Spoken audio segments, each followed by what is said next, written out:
আসসালামু আলাইকুম। ব্যবসা শিক্ষা নবম শ্রেণীর সুপ্রিয় শিক্ষার্থীরা, আশা করি ভালো আছো। আমরা আজকে অধ্যায় 6 নিয়ে আলোচনা করব। জাবেদা, এটা আমাদের কি জাবেদা চ্যাপ্টার। তাহলে আসো আমরা আমাদের পাঠ্য বই পৃষ্ঠা 60 বের করি। জাবেদার ধারণা কি বলেছে আমাদের বইয়ে?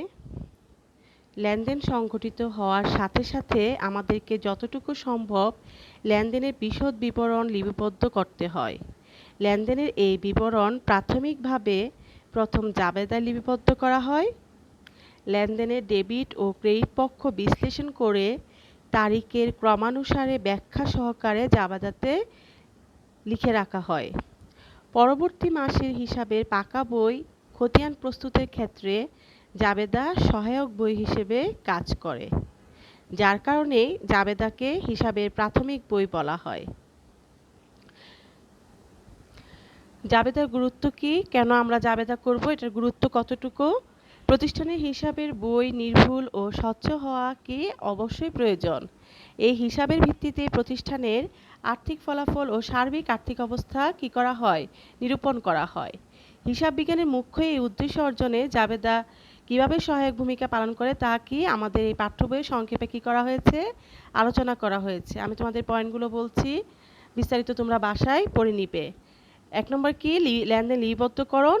2 নাম্বার হচ্ছে লেনদেনের মোট সংখ্যা ও পরিমাণ জানা যায়। 3 নাম্বার হচ্ছে দ্বৈত সত্তার প্রয়োগ নিশ্চিত হয়, যেটা আমরা ডেটর ক্রেডিটরের মাধ্যমে করি। প্রত্যেকটা লেনদেনে কি থাকবে? দুটি পক্ষ থাকবে, একটি হচ্ছে ডেবিট পক্ষ, অন্যটি কি? ক্রেডিট পক্ষ। তারপর হচ্ছে কি? লেনদেনের ব্যাখ্যা, ভুল ত্রুটি হ্রাস, ভবিষ্যৎ সূত্র, পাকা বহি কি? সহায়ক। তাহলে এগুলোর জন্য কি করতে হয়? আমাদের জাবেদার গুরুত্ব রয়েছে। লক্ষ্য করো, জাবেদার ছক দেওয়া আছে, তারিখ, বিবরণ অথবা কি হিসাবের নাম ও ব্যাখ্যা। আমরা লিখব হিসাবের নাম ও ব্যাখ্যা। খতিয়ান পৃষ্ঠা ডেবিট টাকা, ক্রেডিট টাকা। তারিখটা কিভাবে আমরা করব? তারিখ, বছর, মাস, দিন সহকারে কি থাকবে? এখানে উল্লেখ থাকবে। বিবরণে আমরা ডেবিট ক্রেডিট পক্ষ লিখব এবং কি করব? এখানে দেখো এই কলামে লেনদেনের সঙ্গে জড়িত ডেবিট ও ক্রেডিট পক্ষ হিসাব উল্লেখ করা হয়। সর্বদা ডেবিট পক্ষ প্রথম এবং ডেবিট ক্রেডিট পক্ষ দ্বিতীয় লাইনে লেখা হয়। আমরা প্রথম লাইনে কি লিখব? ডেবিট পক্ষ লিখব, দ্বিতীয় লাইনে লিখব ক্রেডিট পক্ষ। পাশাপাশি অল্প কথায় লেনদেনটি কি করতে হয়? ব্যাখ্যাও দিতে হয়। তারপর খতিয়ান পৃষ্ঠা, লেনদেন সংশ্লিষ্ট ডেবিট ও ক্রেডিট হিসাব খতিয়ানের যে পৃষ্ঠায় পরবর্তীতে স্থায়ীভাবে লেখা হবে তার পৃষ্ঠা নম্বর লেখা হয়, যাতে করে কি করা হয়? সহজে লেনদেনটি খতিয়ান হতে বের করা যায়। এটা আমরা স্কুলে আমরা যে অঙ্কগুলো করি সাধারণত এখানে এটার কোনো প্রয়োগ হয় না, কিন্তু যখন প্রতিষ্ঠানে যারা লেনদেন লিপিবদ্ধ করে তারা এই কলামটা ব্যবহার করে থাকে।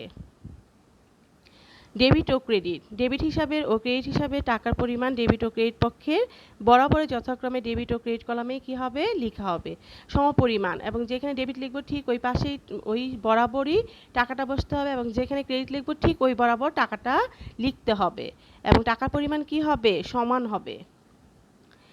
এখন লক্ষ্য করো জাবেদা শ্রেণী বিভাগ। প্রতিষ্ঠানের লেনদেনসমূহের মাঝে বৈশিষ্ট্য ও প্রকৃতিগত ব্যাপক পার্থক্য বিদ্যমান। লেনদেনসমূহকে তাদের প্রকৃতি অনুযায়ী লিপিবদ্ধ করা একান্ত প্রয়োজন।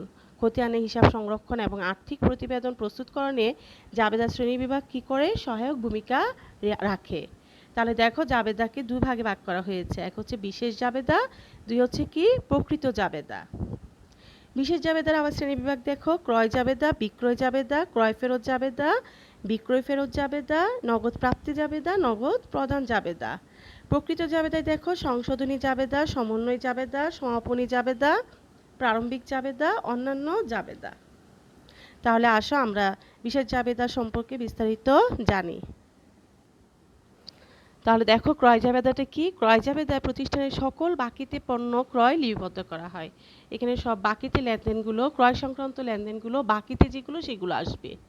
বিক্রয় জাবেদা। বিক্রয় জাবেদার প্রতিষ্ঠানের সকল বাকিতে পণ্য বিক্রয় লিপিবদ্ধ করা হয়। এখানে বাকিতে যে বিক্রয় সংক্রান্ত লেনদেনগুলো হবে সেগুলো এখানে আসবে। ক্রয় ফেরত জাবেদা। বাকিতে ক্রয়কৃত পণ্য ফেরত দেওয়া হলে ক্রয় ফেরত জাবেদার লিপিবদ্ধ করা হয়। বিক্রয় ফেরত জাবেদা। বাকিতে বিক্রয়কৃত পণ্য ফেরত পাওয়া গেলে বিক্রয় ফেরত জাবেদায় কী করা হবে? লিপিবদ্ধ করা হবে। নগদ প্রাপ্তি জাবেদা। যে সকল লেনদেনের ধারা নগদ প্রাপ্তি ঘটে নগদ পণ্য বিক্রয় সহ, তা নগদ প্রাপ্তি জাবেদায় কী করা হয়? লিপিবদ্ধ করা হয়। নগদ প্রদান জাবেদা যে সকল লেনদেনের দ্বারা নগদ প্রদান ঘটে নগদ পণ্য ক্রয় সহ তা নগদ প্রদান জাবেদায় কি করা হয় লিপিবদ্ধ করা হয়। সাধারণ জাবেদা দাখিলা প্রদানে কি কি বিষয় বিবেচনা করতে হবে? দুতরফা দাখিলা পদ্ধতি অনুযায়ী প্রতিটি আর্থিক লেনদেনে ন্যূনতম দুইটি পক্ষ বিদ্যমান, ডেবিট পক্ষ এবং ক্রেডিট পক্ষ। জাবেদা দাখিলার মাধ্যমে আমরা এই দুইটি পক্ষকেই চিহ্নিত করি। লেনদেনের জন্য সর্বদা একটি ডেবিট ও একটি ক্রেডিট পক্ষ হবে, তা সর্বক্ষেত্রে প্রযোজ্য নয়। লেনদেন অনুযায়ী একাধিক ডেবিট বা ক্রেডিট পক্ষ থাকতে পারে, তবে বিশেষভাবে লক্ষ্য রাখতে হবে ডেবিট পক্ষের মোট টাকার পরিমাণ যেন ক্রেডিট পক্ষের মোট টাকার পরিমাণের সমান হয়। এখানে উল্লেখ্য শুধু দুইটি পক্ষ চিহ্নিতই যথেষ্ট নয়, পাশাপাশি উপযুক্ত হিসাব শিরোনাম প্রদানও জরুরি। যদি ভুল বা অনুপযুক্ত হিসাব শিরোনামে লেখা হয় তবে কখনোই প্রতিষ্ঠানের প্রকৃত আর্থিক চিত্র প্রকাশ পাবে না। হিসাব অধ্যায়ে আমরা লেনদেন সংশ্লিষ্ট হিসাব সম্পর্কে ধারণা পেয়েছি। তাহলে নিচে দেখো জাবেদাগুলোর কিছু উদাহরণ দেওয়া আছে আমাদের পাঠ্য বইয়ে, আমরা একটু সেগুলো লক্ষ্য করি। পণ্য, মাল, চেক প্রভৃতি নামে কোনো হিসাব হবে না। তাহলে পণ্য বিক্রি হলে কি হবে? নগদান হিসাব ডেবিট, বিক্রয় হিসাব ক্রেডিট। পণ্য ক্রয় বাবদ চেক প্রদান, ক্রয় হিসাব ডেবিট, ব্যাংক হিসাব ক্রেডিট। এখানে চেক হিসাব হলো না, এখানে কি হয়েছে? ব্যাংক হিসাব। এই কথাটাই বলা হয়েছে যে পণ্য, মাল, চেক এইসব নামে কোনো হিসাব হবে না। পণ্য ক্রয় ও বিক্রয়ের ক্ষেত্রে যথাক্রমে বিক্রেতা ও ক্রেতার নাম উল্লেখ থাকলে তা বাকিতে হয়েছে বলে গণ্য করতে হবে। তবে নামের পাশাপাশি যদি নগদ, চেক, ব্যাংক প্রভৃতি কথা যুক্ত থাকে তাহলে বাকিতে হয়েছে বলে গণনা করা যাবে না। আমি আবার বলছি, তোমরা একটু লক্ষ্য করো, প্রতিষ্ঠানের নাম লেখা থাকলে কিংবা ব্যক্তির নাম লেখা থাকলে কিন্তু এখানে নগদ, চেক, ব্যাংক এসব যদি কিছু লেখা না থাকে তাহলে সেটা ধরে নিতে হবে হচ্ছে বাকিতে। কিন্তু প্রতিষ্ঠানের নাম উল্লেখ আছে, আবার নগদ, চেক, ব্যাংক উল্লেখ আছে, তাহলে এটা বাকিতে না। এটা নগদ উল্লেখ থাকলে নগদে হয়েছে, চেকে উল্লেখ থাকলে ব্যাংকের মাধ্যমে হয়েছে, এই কথাটা এখানে বোঝানো হয়েছে। পণ্য ক্রয় ও বিক্রয় বাকিতে হয়েছে কিন্তু ক্রেতা ও বিক্রেতার নাম উল্লেখ নেই, এক্ষেত্রে ক্রয়ের ক্ষেত্রে পাওনাদার হিসাব ও বিক্রয়ের ক্ষেত্রে দেনাদার হিসাবে লিপিবদ্ধ হবে। তার মানে বাকিতে পণ্য ক্রয় কোনো ব্যক্তি বা প্রতিষ্ঠানের নাম উল্লেখ না থাকলে তখন কি হবে? পাওনাদার হিসাব হবে। ক্রয় হিসাব ডেবিট, পাওনাদার হিসাব ক্রেডিট। ঠিক একইভাবে ধারে পণ্য বিক্রয় লেখা থাকলে কি হবে? দেনাদার হিসাব ডেবিট, বিক্রয় হিসাব ক্রেডিট। ক্রয় ফেরত ও বিক্রয় ফেরতের ক্ষেত্রে উক্ত পণ্য বাকিতে ক্রয় ও বাকিতে বিক্রয় হয়েছিল বলে গণ্য করতে হবে। আন্তঃফেরত, বিক্রয় ফেরত হিসাব ডেবিট, দেনাদার হিসাব ক্রেডিট। ক্রয়কৃত পণ্য ফেরত দেওয়া হলো, পাওনাদার হিসাব ডেবিট, ক্রয় ফেরত হিসাব ক্রেডিট। এভাবে আমার শিক্ষার্থীরা আমাদের বইয়ে যে পৃষ্ঠা যে জাবেদাগুলো দেওয়া আছে সেগুলো তোমরা বাসায় পড়ে নিও।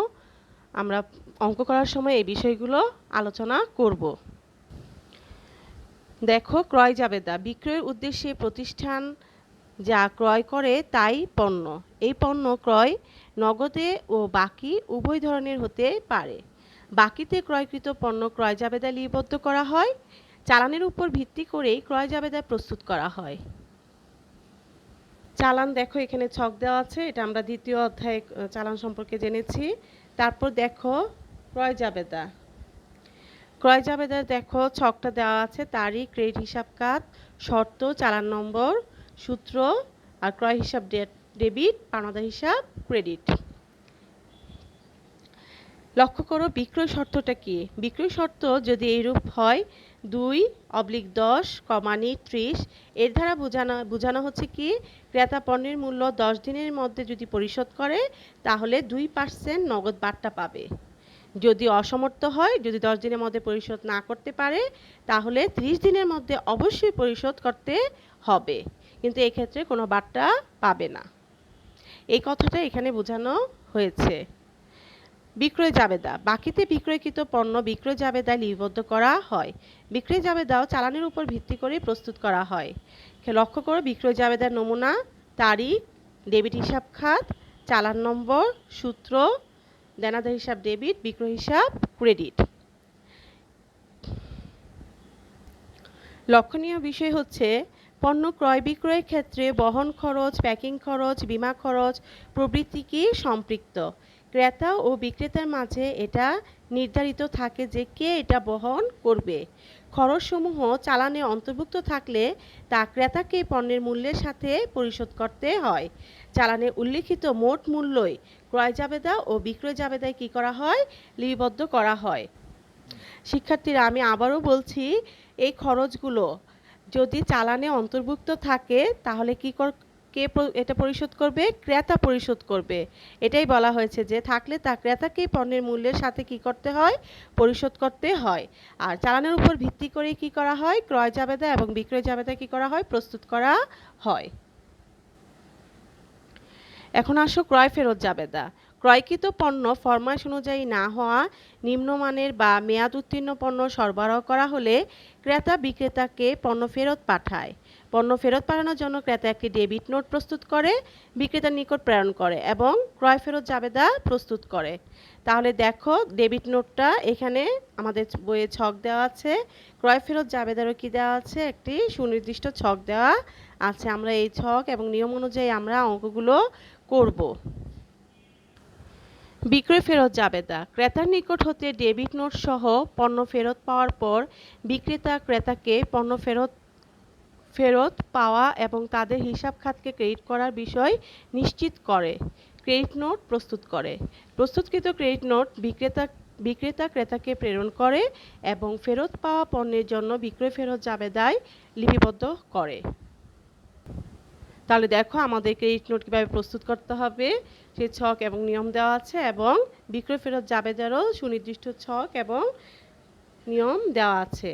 আমরা সেই অনুযায়ী পরবর্তীতে অঙ্কগুলোর সমাধান করব। এখন আমরা প্রকৃত জাবেদা নিয়ে আলোচনা করব। সাধারণ জাবেদা ও প্রকৃত জাবেদা একই অর্থবোধক। যে সকল লেনদেন বিশেষ জাবেদায় অন্তর্ভুক্ত হয় না সেই সকল লেনদেন প্রকৃত জাবেদায় অন্তর্ভুক্ত হয়। আমরা প্রকৃত জাবেদার আগে যে বিশেষ জাবেদাগুলো আলোচনা করলাম, এই যে লেনদেনগুলো বিশেষ জাবেদায় অন্তর্ভুক্ত হবে না সেইগুলোই কি হবে? প্রকৃত জাবেদায় অন্তর্ভুক্ত হবে। তাহলে দেখো, সংশোধনী জাবেদা। লেনদেন লিপিবদ্ধকরণে কোনো ভুল সংঘটিত হলে হিসাবের কাটাছেঁড়া করে ঠিক করা যায় না। জাবেদা দাখিলার মাধ্যমে উক্ত ভুল সংশোধন করতে হয়। ভুল সংশোধনের জন্য যে জাবেদা দাখিলা প্রদান করা হয় তাই সংশোধনী জাবেদা। আসবাবপত্র ক্রয় 10,000 টাকা, ভুলবশত ক্রয় হিসাব 10,000 টাকা দ্বারা কি করা হয়েছিল? ডেবিট করা হয়েছিল। তাহলে ক্রয় হিসাব ডেবিট করা হয়েছিল, এখন কি করতে হবে? ক্রয় হিসাবকে ক্রেডিট করতে হবে। আর আসবাবপত্র হিসাব যেটা ভুল করা হয়েছিল সেটা লিখতে হবে, আসবাবপত্র হিসাব ডেবিট। তাহলে ক্রয় হিসাব ডেবিট ছিল যেটা, আর এখন ক্রেডিট করলাম, তাহলে কাটাকাটি হয়ে যাবে, তখন শুদ্ধ জাবেদা হয়ে যাবে। তাহলে আসবাবপত্র হিসাবের পরিবর্তে ভুলে ক্রয় হিসাব ডেবিট করা হয়েছিল, যা সংশোধন করা হলো। আমরা এই অঙ্কগুলো পরবর্তী সৃজনশীল অঙ্কে সমাধান করব। 2 নম্বর, সমন্বয় জাবেদা। আর্থিক ফলাফল নিরূপণের জন্য আর্থিক বিবরণী প্রস্তুত করা হয়। আর্থিক বিবরণী প্রস্তুতের সময় বকেয়া বা অগ্রিম খরচ, প্রাপ্য অথবা অগ্রিম প্রাপ্ত আয়, অবচয় বা অবলোপন, কুঋণ সঞ্চিতি ইত্যাদি লেনদেনের প্রাথমিক হিসাব বইতে অন্তর্ভুক্তির জন্য যে জাবেদা প্রস্তুত করা হয় তাই সমন্বয় জাবেদা। সমাপনী জাবেদা। কোনো নির্দিষ্ট বছরে মুনাফা জাতীয় আয় ও ব্যয় পরবর্তী বছরের হিসাবের কোনো প্রভাব ফেলবে না, তাই আর্থিক বিবরণী প্রস্তুতের সময় মুনাফা জাতীয় আয় ও ব্যয় হিসাবসমূহ বন্ধ করে দিতে হয়। হিসাব অধ্যায়ে আমরা জেনেছি আয় হিসাব ক্রেডিট ও ব্যয় হিসাব ডেবিট উদ্বৃত্ত প্রকাশ করে। মুনাফা জাতীয় আয় ও ব্যয় হিসাব বন্ধ করার জন্য আয় হিসাব ডেবিট ও ব্যয় হিসাব ক্রেডিট করতে হবে। তাছাড়া সমাপনী জাবেদার মাধ্যমে উত্তোলন হিসাবও বন্ধ করা হয়। প্রারম্ভিক জাবেদা। ব্যবসায় প্রতিষ্ঠান একটি চলমান প্রক্রিয়া। বিগত বছরের হিসাবকালের শেষ দিনের সম্পদ, দায় ও মালিকানা সত্ত্বের পরিমাণ পরবর্তী বছরের শুরুতে হিসাবে নিয়ে আসার জন্য প্রারম্ভিক দাখিলা প্রদান করা হয়। অন্যান্য জাবেদা। বিশেষ জাবেদায় লেনদেনসমূহ এবং প্রকৃত জাবেদায় উল্লিখিত 4 ধরনের লেনদেন ছাড়াও ব্যবসায়ে কতিপয় লেনদেন সম্পন্ন হয়, যেমন ধারের সম্পত্তি ক্রয় বিক্রয়, বাট্টা প্রদান ও বাট্টা প্রাপ্তি, পণ্য বিতরণ প্রভৃতি। এইসব লেনদেনও প্রকৃত জাবেদায় লিপিবদ্ধ করা হয়। শিক্ষার্থীরা, আমরা এতক্ষণ জাবেদা কি, জাবেদার গুরুত্ব কেন এবং জাবেদার প্রকারভেদ নিয়ে কি করলাম আলোচনা করলাম। আমরা পরবর্তীতে সৃজনশীল অঙ্কের সমাধান নিয়ে আলোচনা করব। তো শিক্ষার্থীরা আমাদের পাঠ্য বইটা ভালো করে পড়বে, যে অঙ্কগুলো দেওয়া আছে সেগুলো নিজেরা করার চেষ্টা করবে। পরবর্তীতে আবার আমরা এই সৃজনশীল অঙ্কগুলো নিয়ে আলোচনা করব। তাহলে তোমরা ভালো থেকো, সুস্থ থেকো। আল্লাহ হাফেজ।